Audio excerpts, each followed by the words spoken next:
교회 소식을 알려드리겠습니다. 2020년도 표는 하나님의 웃는 얼굴입니다. 오늘도 이 자리에 하나님께서 우리를 향하여서 미소 지으시는 줄로 믿습니다. 주일 1부 예배 9시, 2부 예배는 교회에서 드리고 또 카카오 영상 예배는 2부 때 실시간으로 송출이 됩니다. 따라서 영상으로 예배 드리는 분들은 2부 시간에 같이 이렇게 예배를 드릴 수가 있겠습니다. 유튜브 영상 설교는 오후 1시 이후에 시청이 가능합니다. 주일 오후 예배는 당분간 가정 예배로 대체하겠습니다. 교우동정 양정자 권사님 해운대 백병원에 입원하셨습니다. 김용현 집사님 동단한 권사님 이사하셨습니다. 수영구 광안예배는 롯데캐슬 자이언트 아파트로 이사를 하셨습니다. 이번 주간은 김명남 관리집사님 휴가 기간입니다. 이 시간에 우리가 함께 은혜 받으실 하나님 말씀을 같이 보시겠습니다. 요한복음 15장 1절에서부터 8절까지의 말씀을 우리가 보도록 하시겠습니다. 신약성경 173면에 있는 요한복음 15장 1절에서부터 8절까지가 되겠습니다.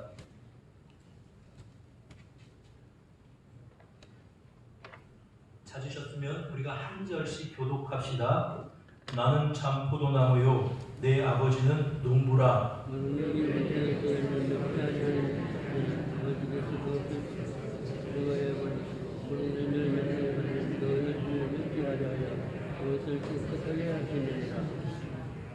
너희는 내가 일러준 말로 이미 깨끗하여졌으니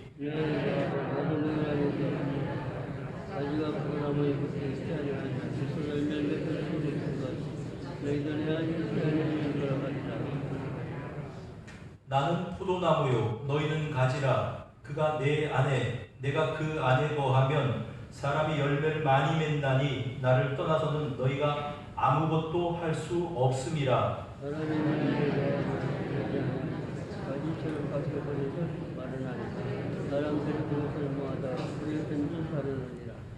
너희가 내 안에 거하고 내 말이 너희 안에 거하면 무엇이든지 원하는 대로 구하라. 그리하면 이루리라. 너희가 열매를 많이 맺으면 내 아버지께서 영광을 받으실 것이요 너희는 내 제자가 되리라. 아멘. 할렐루야. 오늘도 하나님께서 이 자리에 함께 하십니다. 우리 함께 하시는 여러분들 주변의 분들 보시면서 인사 나눕시다. 반갑습니다. 사랑합니다.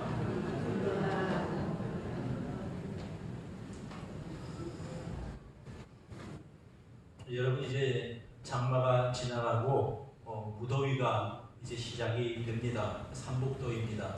가만히 생각해봐도 요즘같이 더운데 제일 시원한 데가 교회 본당이다. 여러분 잘 오셨습니다. 어디를 가도 덥습니다. 그러니 이 시원한 교회에서 우리가 함께 예배하고 또 교제하고 또한 이 가운데 은혜를 누리는 귀하고 복된 시간입니다. 우리 하나님께서 우리 모든 성도님들과 함께 은혜를 허락해 주실 줄을 믿습니다. 자, 오늘은 열매 맺는 그리스도인 그런 제목으로 말씀을 증거합니다. 교육관 뒤쪽에 가면은 복숭아나무 두 그루가 있습니다. 몇 년 전에 심어 놓았는데요. 이게 몇 년이 지나니까 복숭아가 열리기 시작합니다. 괜찮더라고요. 매년 이제 이 복숭아가 열릴 때가 되면은 이제 그걸 가서 한 번씩 보기도 하고 혹시 누가 복숭아를 그냥 쓸어갔지나 않나 했는데 어떻게 된 일인지 올해는 복숭아가 열리지를 않았어요. 왜 그럴까? 지금 지켜보고 있는 중입니다. 내년에도 한 번 또 지켜볼 겁니다. 여러분 복숭아 나무를 심고 가꾸는 사람들의 이 마음은 뭐를 기다리는 겁니까? 복숭아를 기다리는 겁니다. 복숭아. 사과나무를 가꾸는 사람들은 뭐를 바라고 사과나무를 가꾸겠습니까? 사과. 여러분 감나무를 심고 이제 갖고 오는 사람은 뭐를 찾겠습니까? 감. 우리나라에도 이렇게 과일들이 좋은 과일들이 참 많은데 그 이스라엘에는요 이렇게 우리와는 좀 이렇게 다르게 제일 좋은 과일이 사과라든가 뭐 이런 것들은 거기 없어요. 없고 포도입니다.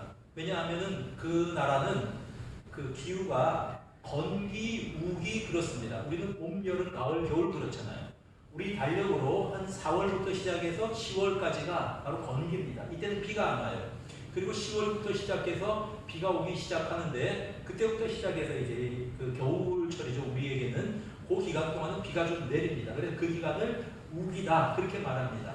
근데 이 포도가 왜 귀한 과일인가 하면은 그 건기의 마지막 때, 우기가 시작되기 직전에 포도 수확을 합니다. 사람들이 다 목말라 있고 그런 때에 포도를 수확해서 갈증을 해소할 수 있는 이 포도야말로 그들에게 있어서 최고의 축복이고 최고의 기쁨인 그러한 과일입니다. 오늘 예수님은 이렇게 말씀을 하십니다. 나는 참 포도나무요 내 아버지는 농부라. 1절에 이렇게 말씀을 하십니다. 5절에 보니까 나는 포도나무요 너희는 가지라. 자, 예수님은 포도나무고 아버지는 포도를 가꾸는 농부시고 그리고 제자들은 포도의 가지라 이렇게 말씀을 하십니다. 그렇다면 가지의 사명은 무엇일까요? 열매를 맺는 것입니다. 그래서 이제 2절에 보니까 무릇 내게 붙어 있어 열매를 맺지 아니하는 가지는 내 아버지께서 그것을 제거해 버리시고 또 무릇 열매를 맺는 가지는 더 열매를 맺게 하려고 그것을 깨끗하게 하신다. 열매를 맺는 것이 농부의 그런 이제 이 소망입니다. 아버지 하나님의 목적이 무엇이냐? 그 가지로부터 열매를 맺는 것이다. 이런 말씀입니다. 그렇다면은 이 비유를 우리가 해석을 하려면 이 예수님의 말씀을 정확하게 해석을 하려면 두 가지를 알아야 합니다. 그게 뭐냐면 과연 예수님께서 무엇을 염두에 두시고 열매라고 하셨을까? 열매를 알아야 열매를 맺지요.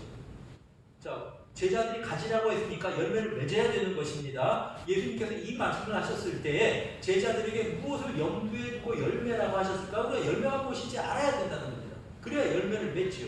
두 번째가 뭐냐면 그러면 어떻게 열매를 맺을 것인가? 이 두 가지를 우리가 알아야 되는 것입니다. 열매가 무엇일까? 신약 성경에 보면 열매라고 지칭된 것들이 여러 가지가 있습니다. 우선 우리가 찬송을 열매라고 했습니다. 히브리서 13장 15절에 입술의 열매, 찬양이 입술의 열매다 이렇게 말씀을 했습니다. 또한 고린도 9장 10절에는 헌금을 다른 사람들을 돕기 위한 구제 헌금을 의의 열매라고 그렇게 말씀을 합니다. 뿐만 아니라 이제 이 회개에 합당한 열매를 맺으라. 이제 세례요한이 회개하고 이제 돌이켜서 새 삶을 살라고 하는 것을 열매라고 그렇게 이야기하고 있는 것을 보게 됩니다. 그런데 오늘 이 본문에서 말하고 있는 열매가 과연 그런 것일까? 그런 것이 아니라고 이제 보는 겁니다. 왜냐하면 지금 예수님께서 제자들을 떠나면서 하시는 말씀입니다. 떠나시면서 너희는 헌금을 많이 해라. 이 말씀 아니잖아요. 예수님께서 제자들과 3년간 같이 지냈던 사람들입니다. 그런데 그들에게 너희가 회개하고 복음을 받아들여라. 이것도 사실 말이 안 되잖아요. 그러면 여기서 말하는 열매는 무엇을 의미하는 것일까? 여러분, 이거는 15장은 14장과 연결되는 그런 설교입니다. 그러면 14장에서 예수님께서 하시는 말씀을 우리가 좀 주목해보고 거기에서 그 맥락에서 열매를 말씀하시고 있다. 우리가 이 사실을 알아야 됩니다.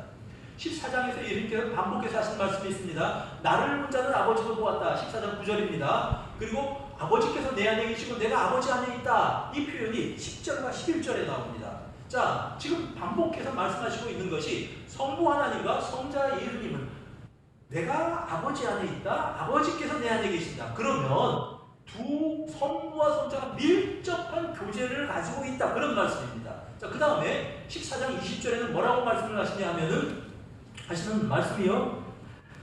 이제 그날에는 내가 아버지 안에 그리고 너희가 내 안에. 자, 이 다음에는 내가 아버지 안에 그 말씀은 자주 하셨습니다. 근데 20절에는 그날이 되면은 너희가 내 안에 있을 것이고 내가 너희 안에 있는 것을 너희가 알리라. 그렇다면은 14장에서 말씀하시고 있는 것은 이 맥락은 뭐냐 하면 예수 그리스도와 그리스도인인 우리들이 밀접하게 교제를 하고 있다라고 하는 그런 말입니다. 그 맥락에서 열매를 말씀을 하시는 것입니다. 그러면 이 열매는 무엇을 의미하는 것일까요? 예수 그리스도와의 밀접한 교제를 통해서 맺게 되는 열매다. 자, 여러분, 우리가 존경하고 사랑하는 사람은 닮게 되어 있습니다. 어떤 목사님이 계시거든요. 그 목사님이 오랫동안 어떤 한 교회에서 신앙생활을 했는데 자기가 제일 존경하는 목사님은 그 교회가 자기 모교회이기도 해요. 자기가 모시고 이렇게 신앙생활했던 그 목사님을 제일 존경합니다. 그런데요, 그분이 오랫동안 그 교회에서 신앙생활을 했는데 그분의 말투와 심지어 발걸음까지라도 존경한다는 그분하고 비슷하게 닮았습니다. 본인은 의식하지 못해요. 근데 자연스럽게 닮더라고 하는 것입니다. 존경하니까, 사랑하니까. 우리가 예수 그리스도와 밀접한 교제를 하게 되면은 우리도 모르게 예수님 닮게 되는 줄로 믿습니다. 여러분, 로마서 8장 29절에는 하나님이 미리 하신 자들을 또한 그 아들의 형상을 본받게 하기 위하여 미리 정하셨다. 우리를 미리 아시고 정하신 목적이 무엇이냐? 우리로 그 아들의 형상을 본받게 하기 위하여 예수 그리스도의 형상을 본받게 하기 위해서 우리를 하나님께 미리 아시고 정하셨다는 겁니다. 우리를 하나님 자녀로 삼으신 목적이 뭐냐 하면 우리가 그 아들 예수 그리스도를 본받게 하기 위해서 그 아들 예수를 닮게 하기 위해서 우리를 하나님께서는 정하시고 우리를 미리 아셨다라고 성경이 증거하는 것입니다.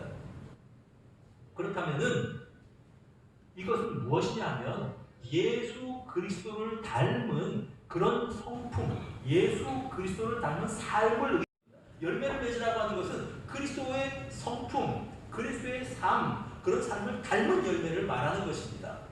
여러분, 이 성령의 열매를 잘 아시죠? 갈라디아서 5장 22절에 이렇게 말씀을 하십니다. 이제 오직 성령의 열매는, 자, 성령의 열매가 뭡니까? 사랑과 희락과 화평과 뭐죠? 오래 참음과 자비와 양성과 충성과 온유와 절제니 이런 것들을 그만 보면 됩니다. 성령의 9가지 열매가 가만히 보면 사랑, 희락, 화평, 오래 참음, 여러분 이것들이 전부 다 성품에 대한 것들입니다. 성품에 대한 것, 그리스도의 성품, 성령께서 우리에게 주시는 어떤 성품에 대한 열매들을 1차적으로 의미한다. 우리가 이렇게 말씀을 드릴 수 있습니다. 그리고 또 한 가지 더 생각을 해볼 수도 있는 것이 이제 그리스도와 같은 삶의 열매를 의미합니다.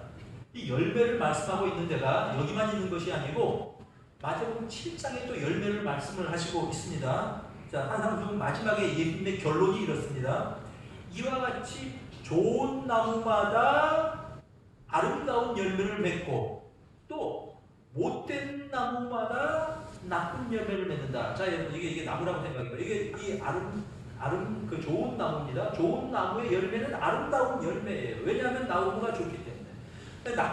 못된 나무는 나쁜 열매를 맺습니다. 왜냐하면 나무 자체가 못된 나무이기 때문에 그렇다는 겁니다. 거꾸로 좋은 나무가 이제 나쁜 열매를 맺을 수가 없고 못된 나무가 아름다운 열매를 맺지 못한다. 이렇게 말씀을 하시죠. 예수님께서 그 다음 말씀이 우리가 주목해 드려야 됩니다.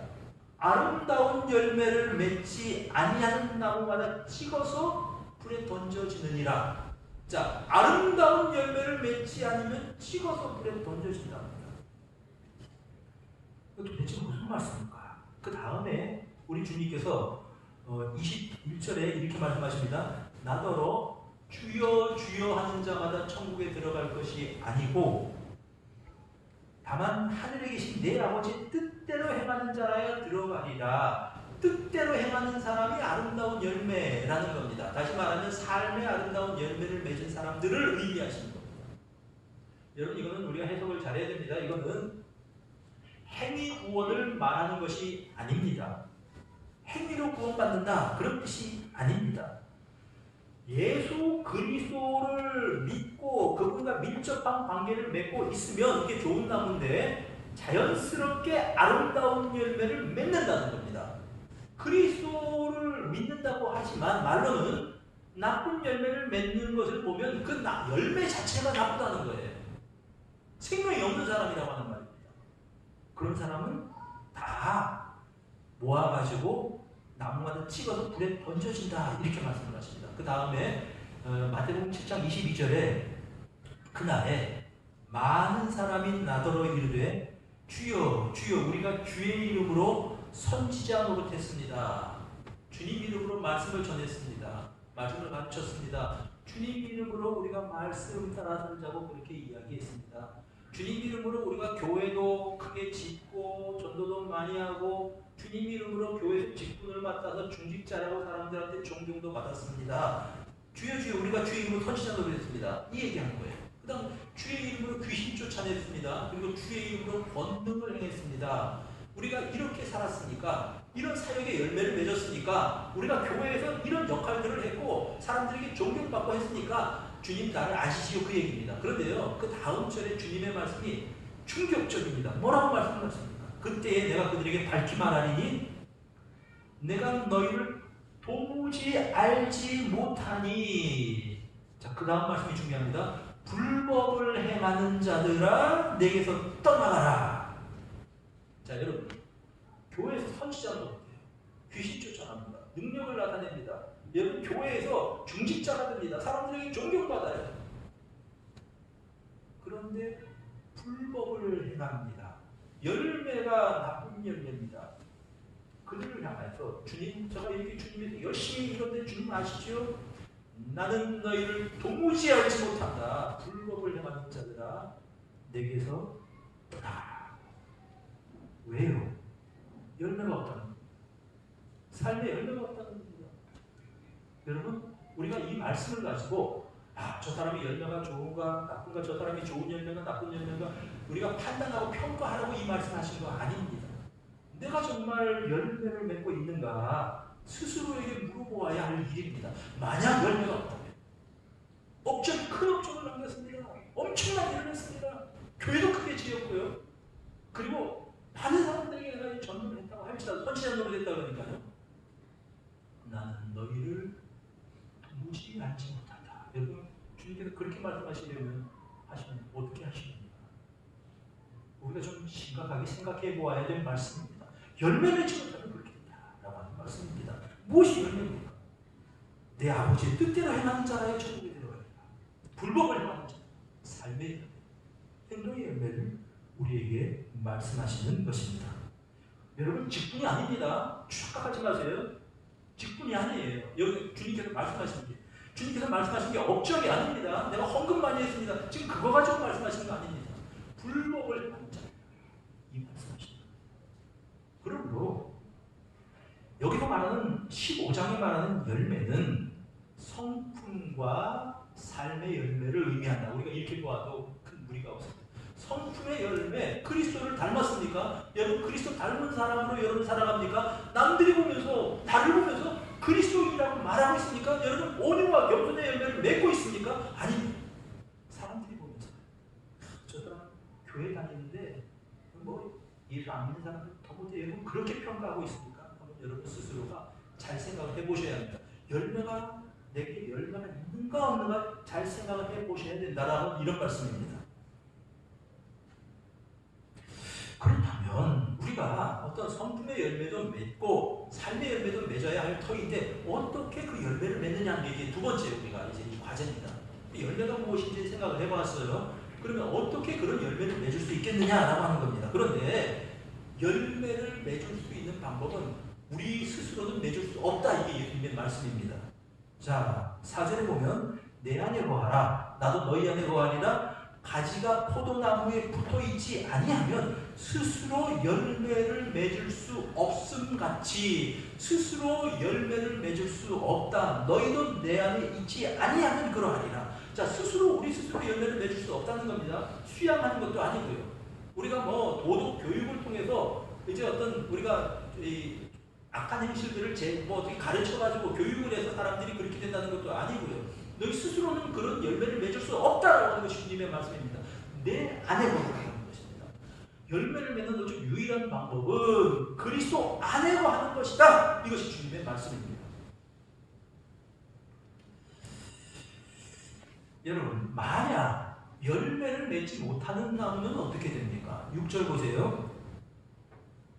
사람이 내 안에 거하지 아니하면, 자, 주님 안에 거하지 않으면 가지처럼 밖에 버려져 마른다. 사람들이 그것들을 보아다가 불에 던져 사른다. 이렇게 말씀을 합니다.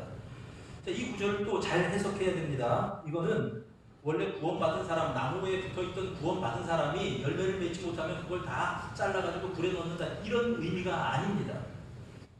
구원 상실론을 가르치는 게 아니라고 하는 말입니다. 이거는 이런 의미입니다. 성경을 잘 읽어보세요. 사람이 내 안에 거하지 아니하면, 애당초 주님 안에 거하지 않는 가지가 있다는 겁니다. 나무가 있는데 나무에 붙어있는 것 같아요, 겉으로 볼 때는. 그런데 사실은 죽어 있다고 하는 말입니다. 나무와 연결이 되어 있지 않아요. 그러면 애시당초가 이 가지는 나무에 붙어있는 가지가 아니고 그리스도 안에 있는 사람이 아니라고 하는 말입니다.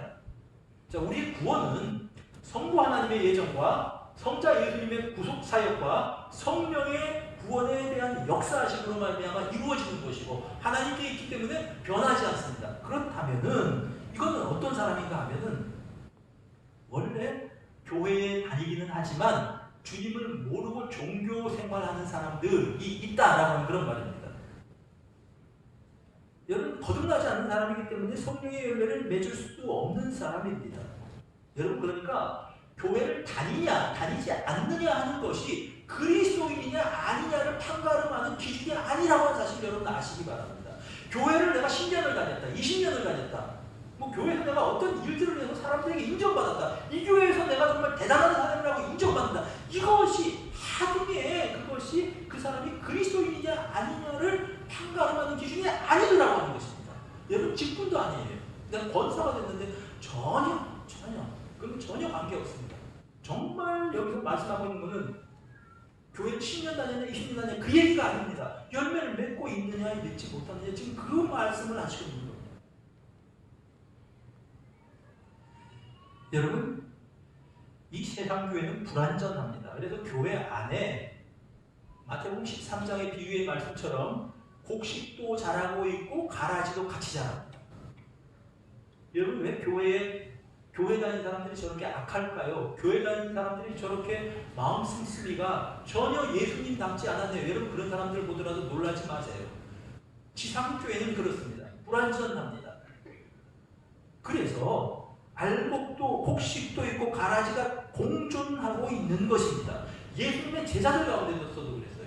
예수님께서 요한복음 6장 70절에 그의 이 제자들을 향해서 이렇게 말씀을 하십니다. 내가 너희들 12를 택하지 아니하였느냐. 12에 대해서 하신 말씀입니다. 그러나 너희 중에 한 사람은 마귀니라.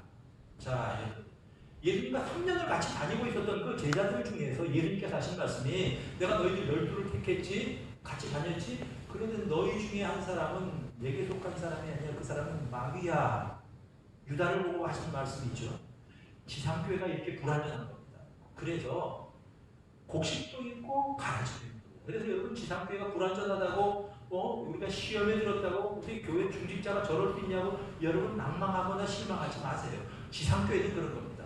곡식도 있고 가라지도 있습니다. 중요한 사실은, 정말 중요한 사실은, 여러분이 곡식입니까? 여러분이 가라지입니다. 이 사실을 여러분 정직하게 여러분 보실 줄 알아야 됩니다. 이것이 중요한 거죠.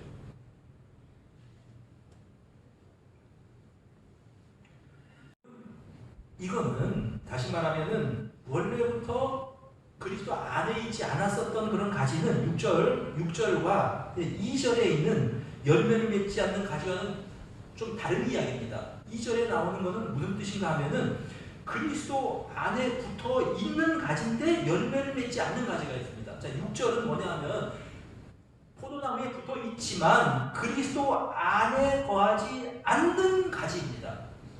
남크리스찬이죠. 말하자면 2절은 그리스도 안에 붙어 있는데, 그리스도께 붙어 있는데 열매를 맺지 않습니다. 이 경우에는 그것을 제거해 버리신다, 이렇게 말씀드렸습니다. 여기 제거한다고 하는 단어가 제거한다라고 하는 뜻도 있고, 또 이제 이 원래 원어의 단어가요, 들어준다고 하는 뜻도 있습니다. 들어준다고 하는 번역이 맞는 것 같아요. 이게 어떤 건가 하면 이런 겁니다. 여러분, 포도는 그냥 나무를 심어 놓아서 열매를 맺을 수가 없습니다. 항상 지지대가 필요해요. 여러분 그 알고 계시죠? 포도는 넝쿨하는 겁니다. 넝쿨이 올라와서 지지대에서 이렇게 이제 열매를 맺는데, 예수님 당시에도 이 포도는 이게 이 넝쿨을 좀 이렇게 이제 들어주어야지 열매를 맺는 겁니다. 자, 그런데 포도줄기가 땅에 다 있으면 그 땅에서 뿌리가 내려요. 열매를 맺는 게 아니고 이제 이상하게 되는, 그럴 경우에는 이 가지를 땅으로부터 이격시켜서 들어줘야 됩니다. 이때는 구약시대 때 사람들 같은 경우에 예수님 당시 사람들은 이 가지를 살짝 들어서 돌을 괴어 놓는다고 합니다. 그러면 돌에 이렇게 괴어 있으니까 가지가 들려 있잖아요. 그러면 열매를 맺는데, 여러분 하나님의 자녀인데 열매가 없습니다. 하나님께서 열매를 맺도록 하시려고 그 가지를 손보시는 겁니다. 이걸 우리가 징계라고 말합니다. 자, 여러분 한번 생각해 봅시다. 하나님의 자녀인데 죄를 짓고 살아갑니다. 하나님의 자녀인데 거짓말을 하고 살아갑니다. 거짓말을 밥 먹듯이 해요. 이게 뭐 둘 중에 하나겠죠. 아예 난크리스찬이거나 그 사람 하나님의 자녀가 아닐 경우 있습니다. 거짓말하면서 뻔뻔하게 살아간다고 하면 그 사람은 그렇거나 아니면 양심이 마비된 사람입니다. 그럼 양심이 마비된 사람 같은 경우에 하나님의 자녀인 경우에는 하나님께서 징계를 하더라도 그 사람에게 깨닫게 하신다, 그런 뜻입니다. 자, 어떤 사람은 가난할 때 순수하게 신앙생활을 했습니다. 근데 경제적으로 부유해지니까 이 사람이 하나님을 멀리합니다. 처음에는 내가 열심히 그냥 교회도 나가고 주님도 섬기고 뭐 봉사도 하겠다 그랬는데 그냥 지나다 보니까는 한 주, 두 주 예배를 빠지기 시작합니다. 그리고 나중에는 예배 빠지는 게 아니라 예사처럼 생각이 듭니다. 그런 사람의 경우에는 여러분 하나님께서 그 사람 재물을 때로는 가져가시는 겁니다. 저 사람 가난할 때는 열심히 있었는데, 가난할 때는 순수했는데 재물이 생기니까 저 사람 저렇게 보면 이렇게 하나님을 멀리한다고 하나님께서 재물을 거두어 가시는 거죠. 어려울 때 열심히 기도하던 사람이 하나님께서 그 어려움을 이제 제거해 주셨더니 기도도 하지 않고 내 마음대로 살아갑니다. 그럼 하나님 어떻게 하시겠습니까? 안 되겠다. 어려움이 있어야지 너는 기도하겠다 그러면 어려움을, 고난을 허락을 하시는 거예요. 이게 하나님께서 열매를 맺게 하시기 위한 가지를 들어주시는 하나님의 징계의 손길이다라고 그런 말씀입니다. 사랑하는 여러분, 그러니까 결국은 우리 그리스도인들은 징계 열매를 맺어야 하는데 이 열매를 어떻게 맺느냐? 그리스도 안에 있을 때에 열매를 맺는다라는 그런 말씀입니다. 그럼 어떻게 하는 것이 그리스도 안에로 하는 거냐? 그리스도 안에 있는 것이 도대체 무엇을 의미하는 거냐? 4절, 5절에 보니까는 포도나무에 붙어 있으라 그렇게 말씀을 하시고 내 안에 있으라 그러시고요. 5절에 그가 내 안에 거하라고 하는데 주님 안에 거한다는 게 도대체 구체적으로 무엇을 의미하는 것이냐라고 하는 것입니다. 첫째로 이게 뭐냐면요, 거한다고 하는 말은 함께 생활한다라고 하는 그런 말입니다. 여러분, 포도나무 가지와 포도나무는 사실은 동체입니다. 같아요. 같이 살아갑니다. 예수님께서는 제자들을 떠나실 겁니다. 그러나 성령께서 그들에게 오셔서 그들과 함께 하실 것입니다. 박해와 환난의 시간이 그들의 앞에 오게 될 것입니다. 그럼에도 불구하고 성령께서 함께 계시기 때문에 그들은 주님을 떠나지 않고 그 어려움을 이겨낼 것입니다. 바로 주님 안에 거한다고 하는 것은 이 성령님과 주님과 항상 같이 살아간다라고 하는 그러한 말씀입니다. 요한계시록 3장에 보면요, 이제 이 어떤 교회가 한 교회 있습니다. 그 교회의 이름은 라오디게아 교회입니다. 라오디게아 교회는 굉장히 경제적으로 여유가 있는 교회였습니다. 왜냐하면 라오디게아 시 자체가 부유한 시였어요. 교회도 예배당도 잘 지었습니다. 재정도 풍부합니다. 사람들도 다 때깔이 좋은 사람들이 모여서 예배를 드립니다. 그러므로 그들이 생각할 때는 어떻게 생각했습니까? 우리는 부자다. 우리는 넉넉하다. 부족한 것이 없다. 라고 그렇게 스스로 생각했습니다. 그러나 이 라오디게아 교회를 보는 주님의 평가는 전혀 달랐습니다. 너희는 가난하고 헐벗었다. 여러분, 옷을 나쁜 옷 입고 다닌다면 남루하게 입고 다닌다, 그런 차원이 아닙니다. 신앙으로 본다면, 영적으로 본다면 너희들은 헐벗은 자들이다. 너희들은 눈이 멀었다. 영적인 눈이 가려졌다. 이렇게 말씀을 하시는 겁니다. 그리고 그 다음에 더 기절초풍하시는 말씀을 하십니다. 요한계시록 3장 20절에 보면요, 이렇게 말씀하십니다. 올지어다 내가 문 밖에 서서 두드리노니 누구든지 내 음성을 듣고 문을 열면 나는 그에게로 들어가서 그와 더불어 먹고 그는 나로 더불어 먹으리라. 자, 여러분 이게 라오디게아 교회에게 하신 말씀이에요. 지금 예수님께서 라오디게아 교회에 안에 계신다는 말입니까? 밖에 계신다는 말입니까? 기가 막힌 것이죠. 라오디게아 교회 밖에 계신다고 예수님께서. 너희가 신앙 좋다고 생각하고 열심히 생각하는데 나는 너희들 밖에 있어. 너희들은 너희들끼리 모여서 그냥 너희들끼리 모임하는 거야. 그 말씀이십니다. 누구든지 내 음성을 듣고 문을 열면 내가 그에게로 들어가서 그와 더불어 먹고 그는 나로 더불어 먹으리라. 사랑하는 여러분, 예수님 여러분 마음 밖에 두고 여러분 마음대로 살아가십니까? 그러면 이 시간에 이 음성에 귀를 기울이십시오. 내가 문 밖에 서서 두드린다. 누구든지 내 음성을 듣고 문을 열면 내가 그에게로 들어가겠다. 그는 나는 그를 우러 먹겠다. 여러분, 주님과 함께 살아가는 것이 그리스도 안에 거하는 것입니다. 예수를 믿기로 결단을 합니다. 입으로 신앙 고백을 하고 나중에는 예배도 드리지 않고 주님과 관계없는 사람을 사랑한다면 이 사람의 믿음은 참 믿음이 아닙니다. 신약에서는 그렇게 말하지 않습니다. 참 믿음은, 그런 사람의 믿음은 죽은 믿음이라고 말했어요. 야고보 장로는. 참 믿음은 무엇입니까? 변하지 않고 흔들리지 않고 믿음을 지키는 믿음을 참 믿음이라고 말하는 것입니다. 이렇게 흔들리지 않고 변함없이 주님과 함께 살아가는 사람들이 성품의 열매를 맺는 것이고 삶의 열매를 맺는다고 우리에게 일러주시는 것입니다. 우리 성도님들이 모두 다 그런 성도님들 되시기를 주님의 이름으로 축복합니다. 둘째로, 그리스도 안에 거한다고 하는 것은 성결한 삶을 추구하는 것을 의미합니다. 자, 2절에 보니까 무릇 열매를 맺는 가지는 더 열매를 맺게 하려 하여 그를 깨끗하게 하시느니라. 깨끗하게 하시느니라 그렇게 말씀드렸고, 3절에는 너희는 내가 일러준 말이 이미 깨끗하여졌다 이렇게 말씀을 합니다. 자, 이 나무가 열매를 좀 잘 맺는데 지저분해요. 예를 들자면은 여러 가지 이끼가 끼어 있거나 아니면 곤충이나 아니면 기생물들이 여기 있으면 사실은 이제 이 좋은 열매를 맺을 수 없으니까 그걸 깨끗하게 해주는 겁니다. 여러분, 우리가 예수 그리스도를 믿었을 때에 우리는 이미 이제 이 거룩함을 입었습니다. 정결하게 되었다고 하는 말입니다. 자, 그런데 그리스도인으로서 살아가면서 때로는 때가 묻는 경우가 있습니다.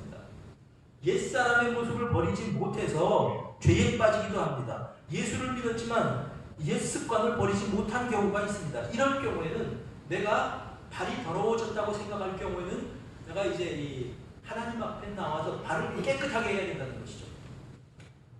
예수님께서 제자들의 발을 요한복음 13장에 보면 한 사람씩 씻어주시잖아요. 허리에 수건을 들고 대야를 가지고 와서 제자들의 발을 하나 씻어줬더니 베드로의 발을 씻어줄 때가 됐습니다. 그때 베드로가 주님, 내가 주님 발을 씻어드려야 될 터인데 왜 내 발을 씻어주시려고 합니까? 이거 안 됩니다. 그랬더니 주님께서 내가 너의 발을 씻어주지 않으면 너하고 나하고 상관이 없다 이렇게 말씀을 하십니다. 그랬더니 이번엔 베드로가 뭐라고 말하는지 아세요? 주님, 그러면 발만 씻어주실 게 아니라 내 온몸을 다 씻어주십시오. 주님을 정말 사랑하는 사람이죠. 이때 주님께서 이렇게 말씀을 하십니다. 온몸을 씻은 사람은 발밖에 씻을 필요가 없다. 여러분, 예수를 믿는 것은 온몸을 씻은 사람입니다. 그러면 살아가면서 우리가 발에 때가 묻고 먼지가 묻은 이거는 때마다 시마다 우리가 깨끗하게 발을 씻고 살아야 된다고 하는 말입니다. 계속해서 우리 자신을 돌아보면서 회개하고 성결을 추구하면서 살아가야 된다라고 하는 그런 말씀입니다. 그런 사람이 주님 안에 거하는 사람입니다. 세 번째로 주님 안에 거한다라고 하는 것은 뭐냐 하면요, 7절 보시길 바랍니다. 너희가 내 안에 거하고, 자, 너희가 내 안에 거하고 내가 너희 안에 거한다 이런 식으로 말씀을 하시다가 갑자기 7절에는 내 말이 너희 안에 거하면 이렇게 주님의 말씀이 마음속에 있는 사람이 주님 안에 거하는 사람입니다. 성경 말씀이 기록된 성경 말씀을 마음에 두고 살아가는 사람이 주님 안에 거하는 사람이다라는 말씀입니다. 그리고 그 사람에게 주신 약속이 너희가 내 안에 거하고 내 말이 너희 안에 거하면 무엇이든지 원하는 대로 구하라 그리 가는 길입니다. 여러분, 이것을 우리가 앞에 부분만 딱 잘라버리고 무엇이든지 원하는 대로 구하라 그리하면 이루리라. 이 구절만 가지고 여러분 무조건 내가 기도하는 건 다 들어주신다 이렇게 해석하지 마세요. 붙어 있습니다.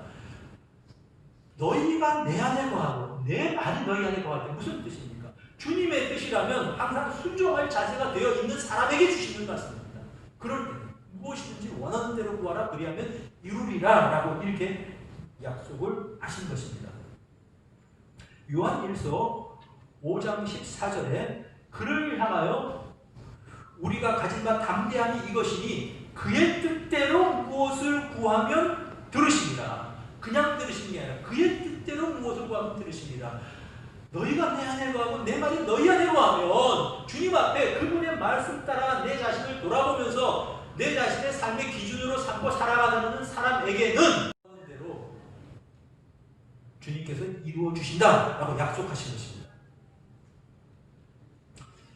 중국의 내지 선교회의 선교사였던 허드슨 테일러 선교사라고 하는 분이 있습니다. 이제 이분이 선교사로 들어갈 때에 이렇게 이제 믿음 선교회라는 것을 만들었습니다. 처음에 원래 이 선교사들이 파송되려면 교회나 아니면 선교기관에 파송을 받아서 한 달에 얼마씩 선교비를 이렇게 지불을 해서 들어가게 되어 있었거든요. 그 당시에도 법이 그랬습니다. 그런데 이분은 나는 사람들에게 구하지 않겠습니다. 나는 사람들에게 뭐 구걸하고 그러지 않고 하나님께 구하고 나는 선교하겠습니다. 그게 중국 내지로 들어간 겁니다. 들어가면서 선교사역이 계속 되면서 어떻게 됩니까? 돈이 필요하죠. 사람이 필요하죠. 그런데 아무도 그에게 공급해 주는 사람이 없었습니다. 여러분 허드슨 테일러 선교사님이 얼마나 그것 때문에 이제 이 신경을 썼는가 하면은 신경쇠약에 걸렸습니다. 밤낮으로 돈 걱정. 사용하는 돈이 필요하잖아요. 돈 걱정. 또 이제 인재 걱정. 그런데 그가 우울증에 걸렸습니다. 신경쇠약에 걸렸고. 그래서 어느 날 성경을 쭉 읽다가 요한복음 15장을 쭉 읽게 되었습니다. 읽으면서 5절 말씀을 읽은 겁니다. 나는 포도나무요 너희는 가지라. 그가 내 안에 내가 그 안에 거하면 사람이 열매를 많이 맺나니 이 말씀을 들으면서 마치 눈이 번쩍 떠지는 것 같은 경험을 했습니다. 내가 그리스도 안에 있으면 포도나무에 내가 붙어있는 생명체라면 나에게 수분을 공급하고 영양분을 공급하는 것은 가지가 할 일이 아니고 나무가 할 일이구나. 내가 선교비와 또 이제 사람들을 내가 이렇게 이제 찾아서 일을 이루어갈 때 이것들을 공급하는 것은 내가 찾아다니는 것이 아니고 나무이신 그리스도께서 하시는 거구나. 나는 지금까지 내가 이것을 뭔가 찾으려고 했었구나. 이 사실을 깨닫게 된 겁니다. 그러면서 그 자리에서 무릎을 꿇었습니다. 하나님, 나는 어리석었습니다. 주님께서 포도나무시고 내가 가지신데 포도나무이신 주님께서 영양을 공급해 주시고 수분을 공급해 주셔서 열매를 맺는 것인데 나는 그것을 지금까지 내가 영양을 찾고 수분을 찾으러 헤매던 사람이었습니다. 주님 이 시간부터는 이 모든 염려와 근심을 우리 주님께 드립니다. 그리고 무릎을 꿇고 기도했는데요. 이상하게 그의 마음속에 우울증까지 걸렸습니다. 신경쇠약에 걸렸습니다. 그의 마음속에 잔잔하게 성령께서 주시는 평화가 그의 마음을 주관하기 시작합니다. 걱정거리가 없죠. 그리고 그때부터는 평안이 파도처럼 이런 그 시간부터는 그가 구할 것이 있으면 자기가 걱정하지 않고 기도하기 시작합니다. 그리고 주님께서 그 기도한 것을 들어서 응답하셔서 그가 엄청난 선교사역을 이루어갈 수 있었던 것입니다. 사랑하는 성도 여러분, 우리는 주님께 붙어있는 가지들입니다. 그렇다면 열매를 맺어야 할 것입니다.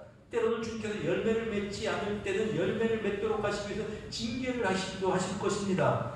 여러분, 열매를 맺는 그리스도인이 되면 우리 주님께서는 하나님께서는 우리를 통해서 영광을 받으실 것이고 또한 이제 우리가 주님의 제자가 될 것입니다. 우리가 앞으로 남은 인생 얼마나 될지 모르지만 살아가는 동안에 주님이 원하시는 삶의 열매를 맺는 여러분들 되시기를 주님의 이름으로 축복합니다. 여러분 남은 인생 살아가면서요. 주님께서 원하신 성품의 열매를 맺으시기를 주님의 이름으로 축복합니다. 어떤 일을 하고 엄청난 업적을 남겼다고 할지라도 열매가 없으면 좋은 나무가 아니고 못된 나무라고 평가하실지 묻는 것입니다.